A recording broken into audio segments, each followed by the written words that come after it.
Last Leg Pod. We are live. Davo, week 2. It's about to be in the books, although we do have 2 Monday night games tomorrow night we'll be looking out for. But most of the slate is wrapping up right now as the Vikings are going to fall to 1-1.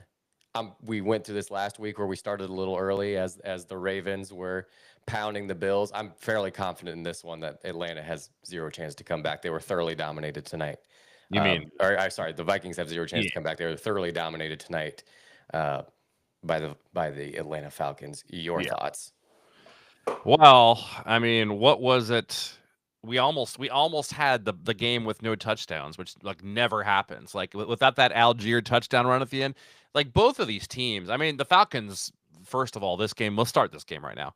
I was wrong on this. I really liked the Vikings in this game, especially earlier in the week. Now, I didn't suspect that Drake London was going to play based on what it looked like, and we record the Thursday pod on Wednesday, which hurts a little bit, but it didn't matter. I was still in on this game. I still took some additional money on the Vikings with a money line parlay along with tomorrow the Chargers. Failed spectacularly. You could tell early on. I mean, where do we start this game? First of all, let's start from the Vikings perspective.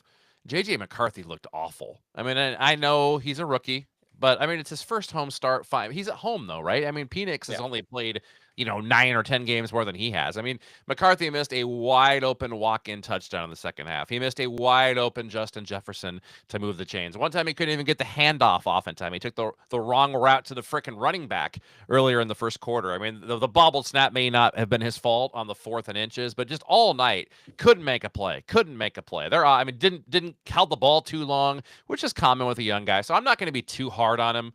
I mean, he was horrible tonight, though. I mean, J.J. McCarthy was awful tonight. So that's the first takeaway from this game in particular. They got to involve Justin Jefferson more. I know there's no Jordan Addison, but let's not act like the Falcons are some great defense. And I know the Vikings have a lot of injuries up front. Losing their center to a concussion in this game, not having the left tackle was a big deal. And they get Harrison Smith back on defense. That's going to help. They'll get a little healthier on defense. Their defense actually didn't play that bad. I mean, they were able to get some timely turnovers. That punch away on Drake London was nice. We kind of talked about that before the year, how, especially me, I kind of thought the Vikings defense was smoke and mirrors. I love Brian Flores. I think he's maybe the best defensive mind in the NFL now that Bill Belichick's gone. He's certainly up there in the top 3 or 4. Steve Spagnuolo would be in my list as well. But, they got that big turnover there. They kind of just bent and didn't break all night. And from the Falcons' perspective, man, Bijan, the best running back in the NFL. Like Chris Collinsworth mentioned it early, and he was right. You never get him on the first tackle attempt. It's like I wish we could look at the stats tonight. I bet they only got him once on the first tackle attempt. Like the guy just spins, turns the jets on. He's so much fun to watch. So impressive win tonight. Conversely, we got to give the Falcons some credit. They went into a tough atmosphere. First drive, Penix, had to burn a timeout, took a delay a game. Looked like he didn't know what was going on. He stood in there, got him points in that first drive. It was ballsy to take the kickoff. When you win the toss and actually want the ball first, that kind of set the tone for the whole night, I thought. And just a nice win for the Falcons. I take a big L on the Vikings in this one. The Vikings were not at all impressive tonight. They looked very bad. I was all over the Falcons. I like this spot for them, especially the Vikings coming off of a really high emotional win last week. You always kind of get a letdown the following week. And conversely, the Falcons coming off of heartbreak, they kind of really needed this one more than the Vikings needed this one, I felt like. It was a good spot for them. And they game planned really well, I thought. They knew kind of what McCarthy's limitations was. They had him on his butt a lot. I believe they sacked him 6 times today. I think they just picked him off as well again. So their defensive game plan was fantastic. They kept him contained as much, and he's still got a lot to learn, right? Like McCarthy's still super new in this, and is just getting comfortable in the offense. So it's not surprising a game like this happened. On the other side, Penix didn't really do a whole lot tonight. He wasn't super impressive, but he didn't do anything to hurt him either. He didn't turn the ball over. He like fed Bijan well. I didn't wow you. They field goaled them to death until the very end there. So from both sides, it was a really incredible defensive performance for both teams, I thought, even though, like you said, the Vikings on paper got blown out, but it was a much closer game for most of it. And it could have been a lot worse because Atlanta was in the red zone a ton tonight.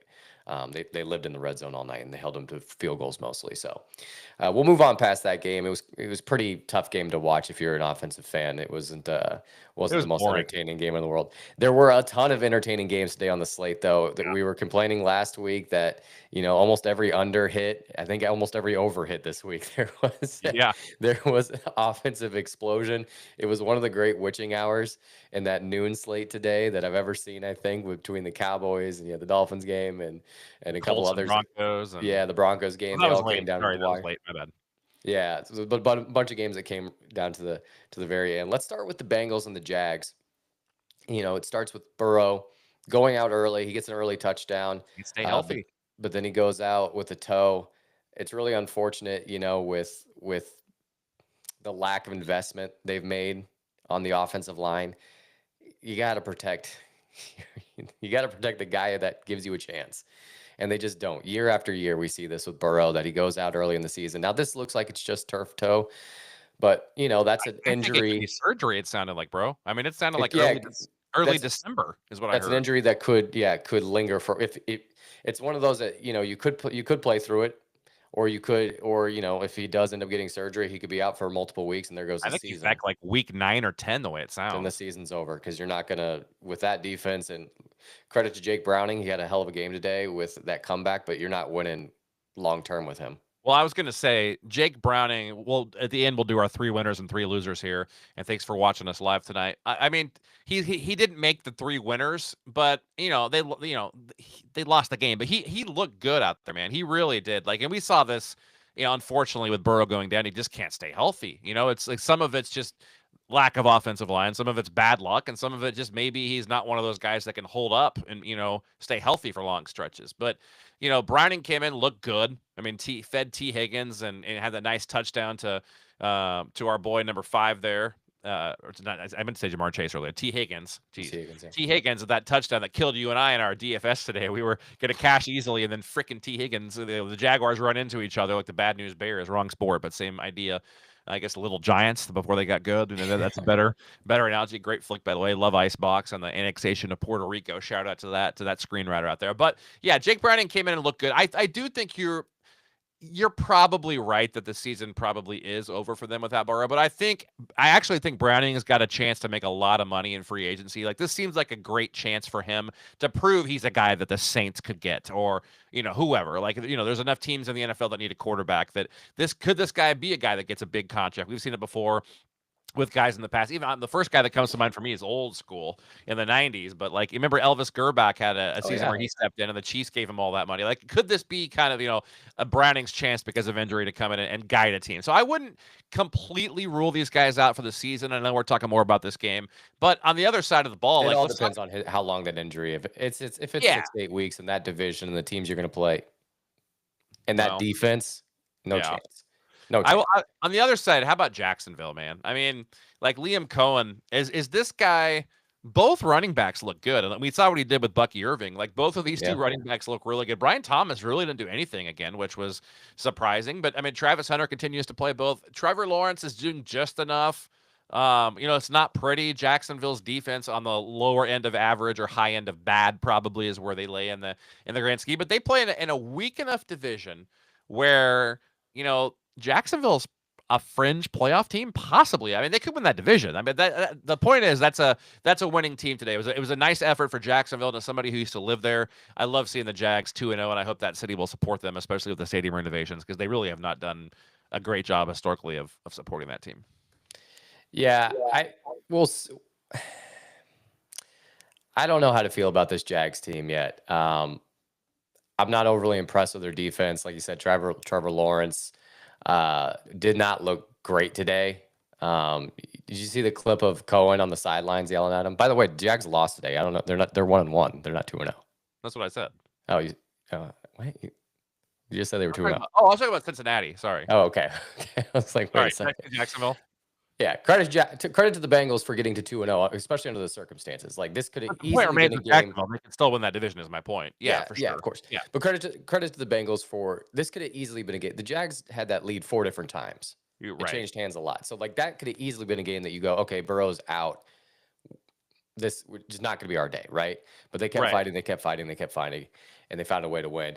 And on the other side of the ball, yeah, the Jags, their defense, you start to wonder when you have Brown and Cook starting to cook you up. Now, keep in mind, like weapons on Yeah. the weapons they have. Let's Brown, deal with Chase Brown, who Chase can't do Brown's a anything. ghost. I don't These know if 2 are weeks they not feeding him enough, or is he No, just he's not? getting plenty. I mean, last week he had what 20? I think it was 22 carries last week for 43 yards or something. And let me actually see what his I exact think he numbers had a were. similar line today. I think he had like 45 yards today. Yeah, he did. Let me see how many yards. I mean, let me see how many totes he had though today, because it was bad. It was I horrible. got it. It's 16 carries for 47. Yeah, average of 2.9. Yeah, Either that. I mean, that I offensive think line you could nailed be it. that bad. I think their offensive line's not good. They're 2-0 though. Like that's the thing. Like that's what I'm telling you. The season's not over for them. I think No, Jake Browning is good enough to take them. I mean, if they could like get to like 3 and let's say he burrows out 7 weeks. If they could go 3-4 and be like 5-4, they're fine. it's too early to say, but off your gut and what we've seen so far, how many wins do you think you need in the AFC to get in to the playoffs, win a wild card spot? Probably 10 with all the time. There'll be a 10-win team that gets in, especially because I just think teams like the Raiders. I mean, we'll talk about this team later. Even the Chiefs might be a 10-win team. Teams like Jacksonville, Cincinnati. One thing, well, we should probably, if you want to segue, this segues into the next game. A team that I thought was a playoff team that looks absolutely pathetic is the Pittsburgh Steelers. Yeah. How much can you get a receipt? Do they keep the receipt on the defense? How much did you fricking spend on that defense that's just getting completely lit up? I mean, like I said last week, they spend more than some countries have in their entire defense budget, a small country, on that defense, and they are getting absolutely shredded. Did somebody keep their money back guarantee receipt? Because I'm pissed about the Steelers because I had a slight losing day because of the damn Steelers and then Broncos, who I don't even want to talk about. We will talk about it, but I may get steam coming out of my ears by the end. But the Steelers defense is absolutely pathetic. The Steelers defense is slapdick. How much money did you spend? You're getting nothing. On the other side, I told you last week, Aaron Rodgers was fool's gold with his numbers. You told me he looked great. He looked freaking awful. The guy, he did. All he does is dink and dunk for 4 yards, 6 yards. He can't move. The guy should just have a walker out there. The Pittsburgh is not a playoff team. This team is going to be lucky to get to 8 wins this year. I think this sucks. I think this may be the year they finally break that 500 streak. They suck. And Let me ask you they should have won last week, and they got spanked today. Let me tell you something else that just absolutely infuriates me with this team. It's every year he does this, and you know how much I love Mike Tomlin. And you do too. And before, give you credit. Before the season, I'll give you credit. Before the season, you said, "Is this the end for him?" No matter what, basically, because he hasn't really taken them to the Super Bowl and where they want to get. But it's years. Like, again, you got to evolve in this league. It's 4th and a foot from midfield, and you're punting it. What are you doing? Your defense sucks. Like, you can't. Like, that's one thing. Like, years ago, even last year when TJ Watt's healthy, they have a good defense. Like, this is not the Pittsburgh Steelers steel curtain. You gotta outscore people, bro. Like, it's 4th and a foot, and you're punting it at midfield. Like, I'm sorry, man. The league's passing you by. I'm sorry. You're right. Tomlin's never been great with quarterbacks, right? Like, got lucky with Big Ben and having him for a long career, but since then, since Big Ben has not been able to figure out the quarterback position, they gave up on Pickett really quick. You can't bring in a 41-year-old Aaron Rodgers and expect that to fix everything either. Their whole plan coming into this year was to play defense, run the ball, and score 20, get to 21, and hopefully your defense holds up. And their defense sucks, and they can't run the ball. So where does and Aaron Rodgers? You can't put the team on Aaron Rodgers' back. They're crippled. Yeah, they're in huge trouble because the whole plan of them having success for the season's now out the window. You've given up 30 plus to Justin Fields. You gave up 30 plus to Sam Darnold. These aren't even good offenses. So what Sam Darnold even threw 2 interceptions today. Like, think about how bad it could have been. So what happens when you play the Bengals? You play the Ravens. Are you going to give up 60 to those guys? Because they can just score every drive if that's the case. Like, I don't know. But did today. I'm not going to sleep well tonight because the freaking Ravens. And then can we get to the Colts game now? The Colts game, the penalty was complete. We're live. I don't want to get us suspended our first week live. We just got to prove. So it was brown sugar. It was complete. I mean, the NFL should be ashamed. Number one, like, okay, this is why? Because that was your best bet. I'm just gonna have to go on a rant right now. Okay, like, this is a rant, and this is one of my 3 losers. I'm just gonna name him by names right now. DeAndre Tillman. what in the hell are you doing? Spencer Schrader, who they said earlier in the game, by the way, and the announcers came back and repeated this again at the end, was struggling to make anything beyond 57 yards in Yeah. warmups. In warmups, okay? So this is a two-part rant here. Okay, let me take a step back here. First of all, what the hell is Shane Spike? What are the Colts doing? Why are they playing for a 60-yard field goal? Like they're just running the clock out when they weren't even in his range. Like Tag what me are in. what are they doing? Okay, that's the first question. It almost worked out. I had just tag me in for a second. I had the Colts today +2.5. I was high on them. I told you they were going to win outright. I got you. lucky. You were right. You were right. I got lucky, but I was on the right side. I feel like the whole time. Yeah. But yes, agree. When I was watching that at the end, I'm like, hang on, is Brandon Aubrey back there? Because like, what are you doing? You're running all over this team, doing whatever you want on this defense. Why are you stopping now? I did not understand that. Run between the guards, get 2 yards. Run between them, make them use their timeout so we can try a 60-yarder. He got away with it, but he would have been killed on Sports Talk this week if that was the case. Okay, but okay, DeAndre Tillman. I didn't know your name. I'm going to be honest with you until today. I watch a lot of football. Wasn't even aware who you were. I suppose I knew the name, but knew nothing about you. But I know all about you now. I know that pregame that Spencer Schrader was struggling to make 57. We heard that before the game. Then we heard it towards the end of the game. So what do the Broncos do? Okay, it's a 60-yard field goal. And Nathan, just give me a quick number here, or percent-wise here. What chance do you think he had, be honest, I needed a percent of making that kick? 10%. I was going to say 33. So we'll split the difference. I think that's being hugely generous. 25%. He had a 1 in 4 chance at making the kick. Just let him kick it. Yes, it was a bullshit penalty. It should not have been called. That was as ticky-tack as it comes. It didn't affect the play. If he would have blocked it, okay, you can throw the flag. You pick that up. I mean, I know you can't replay assist that, but bro, Tillman, he's got a 1 in 4 chance at making the kick. Let him kick it. It's 60 yards. He's gonna miss it. What are they doing? Why are these people so stupid in the NFL? God, they're dumb. How come I can sit in my couch in Missouri and I'm smarter than all of them? I mean, let's be real. I probably should be coaching an NFL team. You probably agree with that, right? I'm ready. I totally agree. Completely. Let's remove you from the betting aspect of this all for a second, and let's just talk about the Colts for 1 minute. Are you starting to believe? I just checked FanDuel. They're now favored to win the division. Are you starting to believe this could be a real team? Yeah. I think it's gonna be a playoff team. They're not gonna win. Why not? Who is? Jacksonville or Houston? I don't see it. I think Colts can hang with both of these teams. I think they're better. I think they're better than both of these teams. New information. Jacksonville didn't have to win that game today. They're a good 1-on-1 team. Yeah, the defense is going to have to get better, but I like what Liam Cohen's doing on offense. The fact that they're actually scoring, and I know they were facing the freaking Panthers and Bengals. They haven't faced a good defense yet, but I like them. We'll see what happens with the Texans tomorrow. I think the Bucs might win that game outright. I mean, give them some credit though. They just put up 29 on what we think is the number 1 defense in the NFL, which is not. Let me tell you something. They're not. No, they're, you know who is the Green Bay Packers. The Green Bay Packers. Let's get to that game because I want to save. I have a take from the Colts. I want to save it for my W's later. So let's get to the Green Bay Packers on Thursday Night Football. Nathan, I texted you during the second half of that game, and for those who don't know, Nathan is a diehard Green Bay Packers fan. He's been flying up to games there your whole life. You know, been a fan since day one. And man, that defense for Green Bay. First of all, I think Jordan Love's got that offense humming, and he's going to be without Jaden Reed for a while. That's going to hurt. I hope my boy Matthew Golden can step up. He's doing nothing. He's getting like two catches and like 4 targets a game. He had 0 catches this week.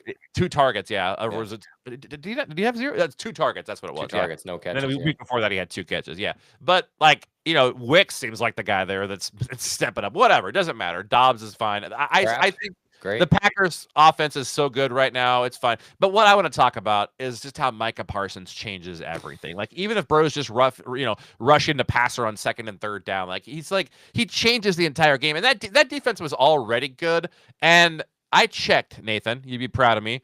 I checked with our friends at FanDuel Sportsbook because I was going to put in a Green Bay Packers to win the Super Bowl bet, but they have the 2nd highest odds coming in to the Sunday slate. So I backed off a little bit. We'll see where it goes. 6-1's good, but I'm hoping they'll drop a game here. But this is a team to me that could be the favorite right now to win the NFC. Am I overreacting, or is that fair? I think it's fair, and that you're talking to a Packers owner, season ticket holder. But you are like... I think pretty it's fair. Yeah, I'm realistic about him. yeah. Coming into this year, I thought the defense would be better, obviously, with Micah. I didn't realize how much How one player elevates everybody else. bad? He's making Lucas Van Ness look like a player. He's like all because there's so much focus on him and because you can do different packages with him and you can line him up over the center and things like that. It opens up other players and this team is just so fast on defense. They're Yeah, getting to, they're getting to the quarterback. Jaden Daniels was lost all game. He couldn't never got that offense going until garbage time. look bad. I I think the Packers right now, again, long season, there's so much luck that goes involved too with injuries and things like that. They have to stay healthy. So like I'm not gonna, say they're gonna have an undefeated season. But as of right now, as of week 2, they're I think by a pretty good margin, the most complete team in the NFL. Yeah, All I'm sides of the ball. I'm laughing right now too because I'm remembering how the Commanders, these NFL coaches, remember they were like waiting like 31 seconds and huddling like in late in the fourth quarter. I have no idea Down what they're 2 doing. scores. All right, guys, let's huddle. All right, let's just take 31 seconds. I don't know. Okay, I'm being serious. How do some of these coaches have jobs? Who is managing these games? It's I have like no, yeah, Dan Quinn at the end of it 20 was the end of the coaches. second quarter. There was like a minute and a half left for them to, and they were driving. They were like, Yeah, and he just kind of like laissez-faire laid on it, and then they end up missing the field goal anyway. It was like, what was that sequence? That was the I weirdest thing ever. Why did I teams just do have no this? idea how you've got. I had to look. What is the average NFL coaching staff? About 20 on field, give or take. There seems like there's 100 guys down. How do There's you? just as many coaches as players. It seems I don't like understand how there's not a clock or like a game situation manager. And I know actually, I think Baltimore that should does be the have head one. coach's job. Baltimore actually is. I was trying to. Is like one of the few teams that's actually good at it. I think they actually do have somebody like the next to Harbaugh that does do that. And give credit to Baltimore for that. That's the team we can seg into today. As they took the Browns behind the shed and whipped them a little bit. Now that game was in question a little bit longer than I thought. It was a one-score game, I believe. As late In as question for the spread, maybe they hung, yeah, but yeah, they hung around. They hung around for the first half, and then that's what I mean. Yeah, I kind of stopped watching that one with a close eye after the first half, and like every time I had Red Zone on one of the TVs, and uh-huh. every time I clicked on Red Zone, it was like, okay, the Ravens just scored again. They just scored again. I have Derrick Henry in fantasy. Here's what's scary: is Derrick Henry didn't do shit today. He had 23 yards, and they still put up 40 points. That's scary. So the Ravens, to me, are the team that like the Packers might be the most complete team because when you factor in defense, but the Ravens, I think, are the team that could. And the Browns have a good defense. They do. Well, It's good. It's a good defense. let's pump the brakes a little bit here. The Browns defense is good. It is. It's average at best. It's not. No, it's a top 12 defense, I would say. They have the one of the greatest defensive ends of all time sitting out there. That's true, but Game record. what did we just talk about earlier? That the Bengals don't have an offensive line. So look at the competition they played, and then they did. I mean, how many points did the Ravens score on them today? What was it? A shit ton, like 40. So how are you 41, I saying they think. have? How do they have a top 12 defense? Because they played a bad, horrible offensive line with the Bengals, a team that always starts slow and then Coming got. into the year from last year, and they didn't really lose any pieces. I don't believe that. Okay. I'm not on that train.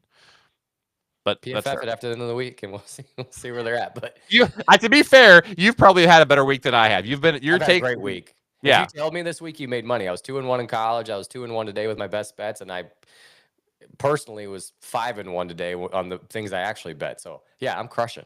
Well, I'll be 2-1 on the 3-piece, assuming Tampa Bay can keep it within 9.5 tomorrow night. We'll go 2-1 here as well. So that's the good thing. The best bets we're giving out are definitely hitting in the NFL. But yeah, as far as Cleveland, yeah, to me, this is my opinion. Their defense is low end of average. That's me. We'll see. You could be right, but I don't think it's a very Regardless, good team. it doesn't matter. My whole point of the whole thing is it's still an NFL team, and if you're putting up 42 weeks in a row, you're good.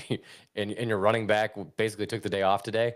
And then if you look at Lamar's numbers, they weren't outside the total amount of touchdowns. They weren't that like crazy either. He had like 23 completions for like 240, but he had 4 touchdowns. And So Flacco just extremely efficient. Flacco looks awful. Fannin looks like a good player. I guess just roster the tight Fannin is- end going forward in fantasy and take your 8 to 12 points you're going to get every single week. Kind of disappointing for Njoku. He's my backup tight end in our season, but Yeah, Fannin's a guy. usually I don't keep a backup tight end, but we have a super flex league. So One thing that was of note, and I don't know if anybody actually saw it because it happened in garbage time, is Dylan Gabriel came in and threw a touchdown. He was 3 for 3. Do you Yep. think they make that move at some point? How many more games with Flacco before they say, all right, let's try something else? Because I feel like it's got to be getting close. Well, I don't know. Are they trying to tank, do you think, or not? Well, I don't think it matters that much because I think no matter they have a bunch of options at quarterback, and I don't think any of them are good. So like, but you could do something different for the sake of doing You something first. different. You give me a week first. They're playing the Packers next week. They'll probably get spanked. I would say by Halloween Okay, they'll have some. I was gonna say week 7. So I Yeah, think around there. we're right about that. So here's a question for you though. Let me now throw a question at you. How many more weeks until Mike McDaniel gets fired as the Dolphins again lose at home? Another game they just had to win, and the schedule doesn't get much easier here pretty soon for them. It's a gauntlet by week 5. Assuming they split the next 2 or go 0-2, does he make it? Does the guy even make it to like October 1st? If they've got 2 games, if they go 0-4, is he out before October? But before I get paid next, is he going to be fired? I think there's a chance. I do think there's a chance. This team to me feels very, I always use the phrase broken. I think they're broken. Because this was a game today that the Patriots tried to have them win like 3 times. The Dolphins had that game. And I kept thinking, like, okay, like I picked the Patriots. I had them in a tease today too, but I picked them on the show to win that game outright. And Hey, right. I Come on. I thought that, like, hey, this will be okay. The Dolphins are looking okay today. Their offense is clicking. Their offense wasn't bad today. They got things going. Tyreek got fed. He had over 100 yards. Tua played pretty well. He was pretty accurate. He had one bad pick towards the end. Um, but they just are finding broken teams do this. They find ways to lose, right? They get the punt return touchdown and then very next play give up a touchdown. Like that kind of stuff happens whenever your team is broken. I think McDaniel's kind of lost this team, and their defense is so incredibly bad. I didn't even realize this until they were talking about it on the TV today in the broadcast booth that Colts had scored on all 7 drives last week. They then open up this week by giving up 3 straight scores to the Patriots. 10 straight drives with scoring at the end of it to start the season. It's just unacceptable. You can't do that. So, yeah, I don't know. I guess it just depends on like what their goals are. If they still think they have a playoff chance, and you have to fire them like now. If you're trying to like say, okay, well, this is a mess, and maybe we're looking for a quarterback. Maybe we don't believe in Tua. Maybe we're looking for the quarterback of the How could future. you believe in him at this point? I don't think he can because that division's already won. The Bills already won the division. Well, and he's got the injury concern on top of not being very good. And then Yeah. let me ask you this: what would the over under be if the Bengals and Dolphins play like 130? Can you imagine how many God. points? Is Yeah, Bengals, Dolphins, or Bengals, Cowboys. That would be quite the light show. is the Dolphins the worst defense in the NFL? Do you think? No, Who do you have worse? Are the Bengals worse? I actually don't think. I think the Cowboys have the worst defense in the NFL. They're bad. They had some injuries. And that's a good seg too for freaking Malik Neighbors went absolutely nuts. Almost carried you and I to victory in DFS on his own. I did end up He had a cashing it. fantastic game. You got screwed. You missed getting a big payday by about 7 yards total on that. And we'll talk a little bit more about Neighbors later and a little mini rant later. But the one thing I want to talk about from this game, first of all, it was just an absolutely fantastic game. Oh my Like God. back and forth. I'm sure you thought the Giants had it won 3 times and the Cowboys had it won 3 times. Everyone watching it thought each team had it won 2, 3 different times. Probably the There was Cowboys like more so. so I had the Cowboys in a teaser. Mhm. So it was, or sorry, I had the Cowboys money line parlay with the Bills, I think, and so I was like sweating the whole time, and then of course the Giants get the Russ. First of all, Russ, fantastic game today, and I know he was throwing against air, but he had He made 450. Wan'Dale Robinson look great. Maybe that was the Cowboys defense, but Wan'Dale Robinson looked like a real NFL He receiver. had Wandale over 140. He had Neighbors over 160. I mean, he was just out there throwing dots, and I was like, okay, Russ might have this team. Like he might have this job for a while. I thought Jackson Dart was going to be the guy here in a couple of weeks. I think Russ kind of solidified himself for a while after this game. But yeah, he has that late throw. I believe that was to Robinson with about 25 seconds left in regulation. And I Uh-huh. go, okay, well, I lost this one. I just Then shouldn't have freaking believed in Aubrey. Dallas. And then I remembered, oh yeah, they have the cheat code. All they need to do is get about 15 yards, and Brandon Aubrey's there.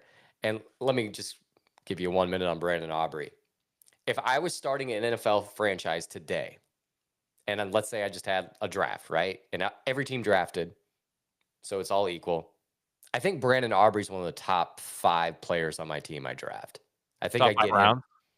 I think like if I'm drafting a team, he's one of the Yeah, first 5 players I for draft sure. because it's just a cheat code. If What I would get he to be right now in the NFL draft? Okay, so let's say that we somehow start all over, he every didn't even player is play. available. Yeah, he didn't even play college football, so nobody knew. Obviously, if Yeah. those who don't know, he went to Notre Dame as a soccer player, and then his wife was encouraged him to go out for, I think it was Canadian League or whatever it was, and he started, or maybe it was the indoor league in the U.S. Whatever. Becomes a great kicker. But let's just pretend fantasy world here. Let's just pretend that everyone that he would have kicked in college, he's doing what he's doing now at Notre Dame. Let's say he would have done what he did like right now, is making 64 yards. What do you think he would go in the draft? Would he be like a second round pick in the NFL draft? 100%. And I wouldn't be shocked if a team like Baltimore, who's like kind of loaded everywhere already, would draft him in the first round. 32, Crazy. pick 32. Why not? It's like, oh, we got to replace Justin Tucker. Let's just draft like the next greatest kicker of all time. He's better than Justin Tucker. And you're not going to see it over the course of it because he didn't start kicking. He didn't start in the NFL until he was 28. But that's a real shame because if he would have started the NFL when he was 22, we'd be talking about, oh, we're seeing the greatest kicker. We are seeing the greatest kicker ever. He is better than anybody I've ever seen. He is Greg Zerline on steroids. Remember that guy was called Greg the Leg when he first came into the league. Shout out to Lincoln Pius X in Lincoln, Nebraska, where he went to college or high school. I grew up in Lincoln, and then he went to freaking Missouri Western College in St. Joe. St. Joe, Missouri, and then now had a nice long career. I don't think he's on the roster this year. But that game, man. One other thought on this game. Brian Dable, like something about that guy just reeks of slapdick. Like, I mean, they come out and every time I watch this, he almost looks confused. He almost looks like he's jolly and confused. Like, what the hell are they doing on that first drive where they had like 5 straight penalties on the offensive line? And then they got the ball back a second time and had like 3. And Neighbors is just like, bro, what the hell? Like, I swear it's because of Brian Dable. Like, doesn't he just look like a jolly slapdick coach? Like, yeah, listen, I'm sure he's a nice guy, but he's not the answer for that team. No. He's not. They got a long way to go. One second about the Cowboys. We knew coming in the year this defense was going to be pretty tough, pretty bad, and tough to watch. I mean, I think one comparison we said was they were like the Diet Bengals. They're not the Diet Bengals. They are the Bengals on steroids because they have a much better offense and a much worse defense. So they're going to be entertaining. You're going to be wanting to watch Cowboy games this year. If they're anything like that today, I'll be watching every second of every game. Load up on CeeDee Lamb and Dak and DFS, man. You know, yeah, I loved Dak as a fantasy option coming into this year. Just knowing that defense was going to be that bad, he's going to have to throw for 350 to keep him into games. Like, you know who we should have played today in fantasy instead of Josh Allen. We'll get to Josh Allen and Buffalo next game. But first, let's head to the Dome there and the Ben Johnson revenge game that was not. We should have rostered Jared Goff, who threw 5 touchdowns, 3 of which to Amon-Ra St. Brown. The Lions, Dan Campbell, classic Dan Campbell. He's the only like college coach in the NFL that will just keep pouring it on, just keep scoring, just keep going. And the Bears, man, are not looking good. I have backed off. I've officially abandoned ship. I have jumped off. I've taken the raft off the Titanic. I'm leaving that debacle that is Chicago. Before the year, right here, I pride myself on good advice, giving you winners, which we have been doing. However, my take on the freaking Bears appears to be as slapdick as Brian Dable is as coaching. Because how did I think the Bears were a playoff team? Well, I mean, do I need to just slap myself? Because they win a lot of off seasons, and every person in the media, I think, has like Bears gaze in their eyes, where they're just like, I want this team to be good, so I'm going to pick them to win the division. Well, they spent as much as the freaking Steelers did in their, well, not as much, but on their offensive line, and we thought that Caleb, like, yeah, great, a Dunzy, nice touchdown early. Caleb just, I'm telling you, going back to last week, man, he is not good. Like, I had an argument, actually, shout out, Joey says hello, one of our friends, Joey, that you used to work with here at the radio station, is from Chicago, and Joey got defensive. I told him, I go, man, Williams sucks. And he's like, no, I thought he looked good. I'm like, Joey, I don't think he looked good in week 1. You should watch that game again then. Yeah, Caleb Williams is not going to last. Interesting, too, by the way. One other thing I wanted to come back to you about, I'm saving everything for the air these days. It's good, better radio and TV, is you asked me a question, I think it was on the preview show this week, I believe.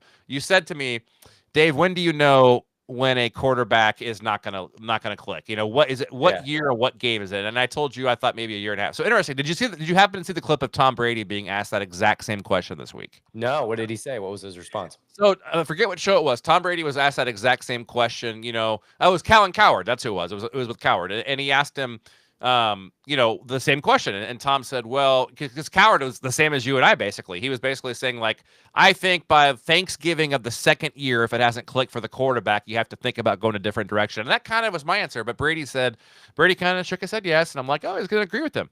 And Brady goes, no, I completely disagree. He's like, because if you're going to rank quarterbacks 1 through 32, you also have to rate development teams and coaches 1 to 32. Just because a guy in his second year is not good and not getting something to click, a lot of times it's because of coaching. Well, who's developing that? And then he went on to say, Bill Belichick, I was behind Bledsoe, and then eventually got my chance. And Belichick, when I was just young, I didn't have the raw tools that Bledsoe and some of these other guys had, but Bill Belichick taught me. He would come into our meetings every week and he would say, here's what this team's going to run cover 2, cover 1. This is what they're going to do in cover 1, cover 2. Here's what we're going to do in different looks. And I would be so prepared to know exactly what the defense was doing. He goes, Bill Belichick made me the quarterback that I was because he instructed me the defenses, how to attack them, and gave me like pages upon pages. And I was talented enough, not physically, but mentally, to digest those pages and then be able to pick apart defenses and know what was going to be thrown at me. And Bill Belichick developed me. It was the coaching that developed me. So I thought that was really interesting to think about.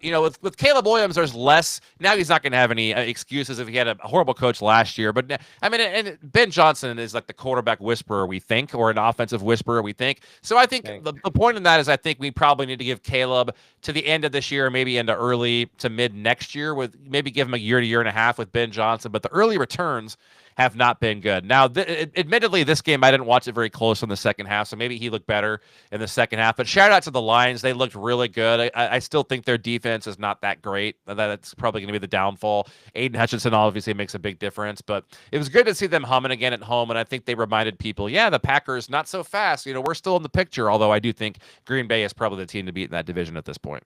Yeah, I'll admit, well, this was one of my best bets, which when I'm wrong, I'm real wrong. I was real wrong. Finally, you got one wrong. Good. Yeah, I was real wrong about this. I'm drinking from this, by the way, live on air. This is a man show, so I love that. Well, it's zero. The woman show too. It's for everyone show, but this is a man move. I was real wrong about the Bears on this one. I had the Bears at 5.5. I ended up putting them in at 6.5. No free ads. Good point. Good point. Anyway, that game was over. That game was over in the first quarter. I was also real wrong about the Lions. And what I said, here's why. I said the Lions were a shell of themselves. I wasn't wrong about the Lions. I was wrong about the Packers. The Packers defense is just that good, where they, I just thought the Lions had a horrible game plan. No, I was wrong about that. I think they're still like a really great team. And at this point, man, I know that Ben Johnson went to a team in the division, which is always frowned upon, but holy shit, does Dan Campbell hate his guts? At some point, do you take the foot off the gas? He won't do it. If you put up 50 on a team in the NFL, man, you really you kind of really have to try, right? Like you have to really really try. And I want to know. I hope NFL Films or there was some sort of something behind the scenes that can show me like the pump up speech that Dan Campbell gave in the locker room that before the game, because I want to know what pissed them off so much that they came out and just had their hair on fire and gave it to Ben Johnson. I think Ben Johnson would wake up for this game. He was not prepared for this game whatsoever. I think Dan Campbell, I just think it's one of those things where he's into storylines, and I think he was just, I think he was embarrassed. I think number one, I think he's just flexing a little bit, putting his foot in the gas and saying, no, we're the Detroit Lions. And we're the same team that should have made the Super Bowl last year if our quarterback wouldn't turned into a pumpkin in the playoffs. We're the same team. We're back, baby. You don't sleep on us is essentially what I took from that. A team that was asleep today also was the New York Jets. Now, Justin Fields leaves with a concussion. They couldn't run the ball at all. The Bills didn't even have Ed Reed. I mean, the Bills weren't supposed to be able to stop the run in this game, and they did for a good majority of the game. I mean, they kind of got some of the yards back later in this game. But Josh Allen, you and I are pissed about. We were so close to having a massive day in DFS. How do they have 4 rushing touchdowns and he doesn't have one of them? He doesn't throw a touchdown. He doesn't run for a touchdown. Like that's my biggest takeaway, because I'm still mad about that. But I mean, that shows you how good. One thing I want to that could have put up 50 today if they wanted to. That was a respectful blowout. They could have scored every single time if they wanted to. They Well, he didn't. also played with, I think, a broken nose. I don't know if you saw that, but He did, yeah. Trubisky He came in landed and right on his face. It's yeah, crazy. Trubisky came in and threw a seed there at the end of the first quarter. I never heard if his nose was broken. It looked broken, and he had the bloody He nose. had it like gauzed up. So that was partly that might have been some of why they let it off too. They didn't want him to really get unnecessary hits. But one thing I do want to ask you, unless you have any, well, if you do have more thoughts, we can come back to it. But No, I my, have a my, big my take on that game, real quick, was just like when you're betting, kind of to go back to the Lions for a second. When you're betting on these games, I'm always looking at like the matchups and the game flow, analytics right? of it. What But do you think's going to happen? yeah, but you always look at like kind of you analyze the game. But also sometimes it's just like, what's the narrative? The Bills are way better than the Jets. Of course, they were going to beat them by 5.5. The Lions are way more talented than the Bears. And they needed that game after getting their ass kicked in Green Bay. It's like, of course, they were going to go out there and whoop them. Like, sometimes don't try to galaxy brain it. Just pick the better team. And like Browns. that, yeah, it's like if you knew the Browns were going to get destroyed today, just take them. Well, let me ask you. My Take the question Ravens minus 11.5. is about Buffalo in general here. Yeah. What? Because I think you and I probably both think that probably Baltimore might be the team to beat in the AFC right now. We'll see how the Chargers look tomorrow night. I'm not sleeping on the Chargers. The Chiefs are not completely out of it. We can talk about that. Like just because they'll get some guys back, like by the end of the season they could be, and who knows if they go get Tyreek Hill or do something else. Who knows? But what the question I want to ask you about is Buffalo.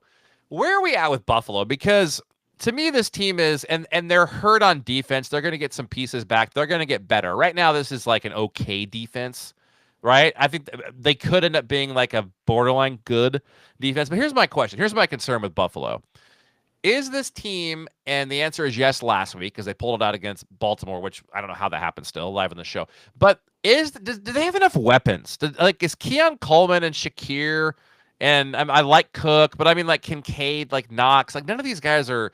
Does Allen have enough weapons to line up in the playoffs against some of these other teams and win this year with a defense that's good? But let's just say they're good, but they're not great. I mean, can you really count on Keon Coleman and Khalil Shakir when the time comes? I don't know. It's hard to say. Like that's going to be the question, right? Because they're gonna lose a few games this year, right? They're realistically gonna win 13 or 14 games. It's just gonna be kind of one of those like old school Patriots kind of sleepwalk their way to through the regular season because that division's so freaking bad, and and then let's see where they get in the playoffs. They're gonna need some fantastic overachieving performances in the playoffs to get as deep as they want to go because of that Ravens team. And honestly, I think the Ravens, unless I'm missing somebody, they're the only real threat I see in that AFC right now. I just don't. Maybe the Chargers. Let's see how they look tomorrow night. And I think that'll be a really telling game. A tough. Possibly the Chiefs. I'm not giving up on the Chiefs yet. Oh, I'm so out on the Chiefs. I think they're like the 15th best team in the NFL. I don't think they're anywhere near right now. Yeah, right now I agree. Yeah, but Rashee Rice, even like he's a nice piece, but he's not a one on most teams. They're throwing to freaking Tyquan Thornton and Hollywood Brown and the shell of Juju Smith-Schuster. It's no fault of Mahomes. Like he's doing what he can. And if you want to go to that game, we can. He's doing. Before we go to that, let me just figure out if we missed any other ones. I don't think we have. We got the Cardinals game we haven't talked about. I'm just going off. God. I think that might be the only one that we haven't touched yet. The Cardinals, Panthers, like we don't need to talk about the 49ers, Saints. No one in the world watched that game. There's Rams, Titans we'll talk about too. But 49ers, Saints, nobody in the world watched that game. Mac Jones, He had a nice game. Body built like a bag of milk, man. That guy is just out there still throwing 3 touchdowns. I think the Saints actually didn't look terrible. Their defense is okay. And Spencer Rattler had 3 touchdowns today. Well, come on. Mac Jones also 26 out of 39 for 279 and 3. Well. He had 3 touchdowns. So, like, we got to give Mac Jones a little credit in that game. That's my credit. You got the job done. Yeah, the 49ers, where are you at with them? Let's say Purdy's back in. Huh? Health is everything with them. That's what I mean. Like, let's say Purdy's back in 3 weeks and Kittle's back in 4 weeks. I think this team's. Are they winning the division or are the Rams? I mean, the Cardinals are 2-0. Who's winning that division? 3 2-0 teams. Yeah. Now a 1-1 team with Seattle. I think that right now that's a toss up. It's not going to be the Cardinals. It's the Rams. We'll talk about them next. To me, it's the Rams. I think they're the team to beat in that division. Offensively, have the most firepower, most weapons. They're probably the best defensive team too. in that division, I would say. Yeah. Agreed. So right now, a slight edge over the 49ers, but health is everything with both. It's with the Rams too. Like if you have an aged Stafford and aged Devontae Adams, all of a sudden, if one of those guys goes down, Nakua is always hurt. yeah, that. So to me, I guess to answer your question is the healthiest team is going to make it out of that division. Maybe not the best team, but the healthiest team. That's fair. Yeah, moving on to Rams Titans. That was my best bet of the week. That was I sweated for, but I predicted it, but I sweated at the same time. I said the You Titans called would this hang. game you said it'd be a game for about 3 quarters, and I then they said pull for about away. 2.5 quarters, the Titans would hang around, but then the real team would show. That's exactly what happened. The Rams win pretty comfortably. They won 33-19. The Titans are showing some things. They're maybe a little bit, even though they gave up 33 points, maybe a little bit better on defense than we're giving them credit for. They're stout, on goal to go. I don't understand, and I watched a lot of games today where why don't teams run on first and goal anymore? Nobody Okay. runs the goddamn ball. It drives me nuts. Well, go back to real quick to the Vikings game tonight. They had a first and goal at the 1, and what do? They Run go the back and ball. throw. Yeah, they go back and throw. He fumbles the ball, throws it incomplete. Then they take a freaking sack. They throw it again. Like they had 2 plays on the 1-yard line and don't run it once, and then end up with the 3 points. It's like, yeah, hand the Nobody runs ball the off. ball. I don't get it. Nobody runs the ball. It drives me nuts. I watched, and that was the Rams all day today. I was like, I I watched thought Stafford throw 4 incompletions in the end zone over and over and over again. I'm like, what are we doing? Run the damn ball. I thought Cam Ward looked okay in this game, and the Titans, no, they're still a bad defense. They looked okay, respectable for 3 quarters. Why, Nathan? Because it's a West Coast team flying east. I mean, Yeah. it's like it's an They're early scary. start for a West Coast team. They always come out a little sluggish. No, I don't give that Titans team is still a bottom. They're not the worst defense in the NFL, certainly, No. but they're like 25th. Like they're mid 20s for me. That's not a good defense. And what about the Cardinals, though? Let's talk about the Cardinals and Panthers. Like, the Cardinals almost blew that game. They took them to the woodshed. Tyler looked really good for a lot of the game. Their defense looked good. They were turning over Bryce Young early and getting the defensive touchdown and all that, but just about blew it at the end. The Cardinals, though, are getting the job done. They're 2-0. That's a really nice start for them. I actually haven't peeped their schedule, but that's a team I know that had some steam as a darling to win that division, and certainly they're in it. I think the Cardinals could, in any given day, easily beat the Rams or the 49ers, especially there in Arizona. But they also seem to just poop the bed twice a year. I kind of thought it might be today, which is why I took Carolina teased up. Got that one comfortably at the end. It wasn't comfortable for a while. It was 27-3 with 5 minutes left in the third. That game was. I had the Cardinals teased down to 1 to just win, and that game was so far out of my mind. You're watching it, right? For 3.5 quarters, and then all of a sudden it's like, hang on, and I'm like, then I remembered, oh yeah, I bet the Cardinals. I got to watch every second. Well, then we got that a couple. One thing was crazy. 2 things crazy I saw today. I should have mentioned this earlier. That the back-to-back punt return for a touchdown and kick return for a touchdown in the Miami New England, which is the first time since like the 70s or something that had happened. And the second thing is, how did that onside kick actually work in the Panthers and Cardinals game? The Panthers get the onside. You never see that. Like now that you have to declare, it's like what is it like? It's wasn't like a 10% play. Wasn't it like happens. 2 or no? I think it was 3 the whole season last year in the NFL out of like 37 or something. Last year. It happens like 10% of the time. And of course, but if it's the Cardinals, it's going to happen. They want to lose games. I don't get it. They almost did. And then when on the last possession there, it's like every time Bryce Young either got sacked or threw it away or whatever, it's like, nope, just kidding. Penalty on the Cardinals. It's like, what the hell is happening here? Can you guys they must have had 4 defensive holding penalties in that sequence. I'm like pulling my hair out. I'm like, just get us out of this game. And Bryce Young is so bad. He's so bad. Are the Panthers are drafting another quarterback next year, right? Well, we got to be off the Bryce Young train. I'm glad you brought that up because I almost forgot. I meant to write this down and I didn't. Why did they trade Adam Thielen? Like if they want Bryce Young to be a thing, like that was his guy last year. They were good. That was his blanket. That was his lineup. I don't know. Huh? I don't know, but were they paying him a lot? Maybe. I mean, I guess they want the draft capital and but it's like same with the Cowboys. It's like you're punting the season before it begins. But this is an important season. You and I talked about this before the year. Like this is an important year for Bryce Young, right? He needs to do something. It's year for Bryce Young, and I just don't see it. But why would they get rid of? I don't know. The Adam Thielen, he'll get Jalen Coker back. Jalen Coker's the slot guy too. He'll probably eat when he comes back. I think he has 3 more weeks till he comes off of IR. But he'll be a big when he comes off as a slot guy, which will help him out because he needs a good slot guy. But yeah, he does not. Three look good at all. 3.5 quarters into this game, I was writing my takes for the pod, and of course it changes after the last quarter and a half plays out. But my take was going to be like the Panthers are the only team in the NFL that haven't been in a game yet this year. Like they were getting blown out 2 games in a row. Are they the worst team in the NFL at this point? No. I'll But they're close. admit, I was thinking that. I actually asked myself that same question. I still think they're better than Cleveland or New Orleans, and I don't think Tennessee's good. But they're in that 5 for sure. Yeah, they're in that bottom 5. Who else would be up there? Miami. Miami. Yeah, those are probably the 5 worst teams in the NFL, right But there. I think, like from a talent standpoint, Well, the Giants are up there too, but the Giants are like the Giants are going to win some games. the Giants are. I think they will when they get rid of. Let me ask you a question about the Giants too. If they do, not if, when they fire Dable, I think. I mean, if Russ keeps playing pretty decent, like they're going to have to. Do they not let Jackson start? Does he get the Alex Smith, Pat Mahomes, and not get to come in until next year, or do we see Jackson? Let's pretend Russ keeps semi cooking. When do they go to Jackson Dart? Well, they have to win games still. So, like, I think you only stick with Russ long term if they're like in the playoff conversation. But let's say if you're they're 1-6, but he's like if third you're or 1-6, Jackson Dart should be starting. But let's say if he's like 5th or 6th in the league in passing, like how do you really? I think you still have to. I think you still have to start Jackson Dart to see what you have. All right. Because it's not a situation where you're like it's different than Alex Smith. I mean, jog my memory a little bit. Weren't they still in the playoff? Yeah, they were in the playoffs. They won a game in that. So, like they were winning, and the same with like Rodgers. Love. It's like, well, Rodgers was still playing at MVP level. They were winning. If you're not winning games and you believe in the guy, and the team seems to love the guy, he actually got in a couple times a day. He didn't look great, but he came in a couple times a day.